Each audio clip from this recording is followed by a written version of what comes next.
Hey guys, thank you for tuning in to Construction Time with Jordan. Let's take a look at this kitchen that we're building. Now this is part of the rough stages of the kitchen. Until now, we basically worked behind the walls. We just placed new wiring, plumbing, we moved the gas line. As you can tell, underneath the kitchen counter or where the counter would go, we had to move the plumbing. Also just above it, we had to center the window, and we were dealing with a ceiling. Oh, actually we can take a look at the ceiling that has the old 50s and 60s design with the plank paneling on the ceiling. So what we went ahead and done was we framed out the ceiling and we placed drywall.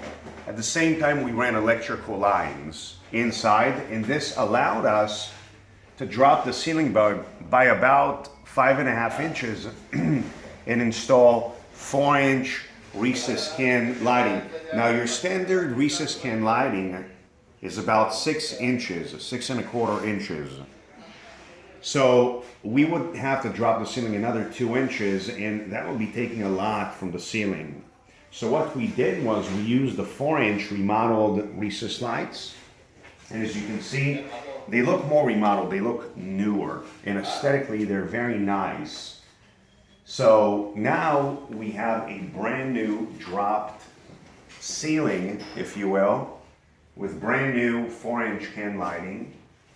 And when we installed our cabinets now, at least the rough cabinets, you can see how remodeled it looks. So we have the side cabinets with the Lazy Susan. As you can see, these are solid cabinets. They're sturdy. We have plywood just above the cabinets themselves, and this is for either the granite or the countertop installation. And the owners are still choosing what they'd like to go with. Now, we opened up this wall over here for a more open floor plan. So you can see, for instance, if you have a couch in the corner, or if you have some type of entertainment room, because this can act as, this would be the formal living room. But as you can see, it's open now, where it used to be closed. And on this end, we have the overhead cabinets, standard, but again, solid.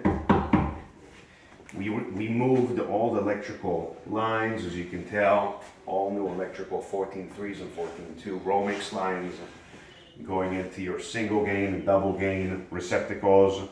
The code we have to, yes we do, we have, give me 1 second. Perfect. Okay, everything is aligned. We have the bullnose corners. And this is an option. You can either go with 90-degree angles or bullnose corners. New homes and new construction nowadays really implement bullnose corners because they look a little bit more modern, and especially they cut the different lines. For instance, a lot of these older homes, they have straight lines. So the bullnose corners, they cut, they make, give another dimension, if you will. And as you can see, the floor, we had to scrape down the floor. It had 40-year-old or 50-year-old tile. And this is the old tin set. Really difficult to get out, really laborious. Takes a lot of scraping, but I think we're pretty good. We checked the elevations and the levels of the floor.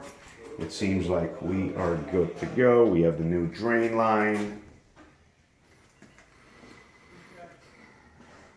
And the refrigerator, as you can tell, is going to go over here. So we are good to go. Now, as you can see, once we plugged in and installed the drywall, and I want you to take a look at the ceiling. Here you can see we sprayed the texture. Once you spray the texture, you want to prime the walls. So this is basically primer without any paint. And it kind of looks like there's paint on it, but these are only 2 coats of primer.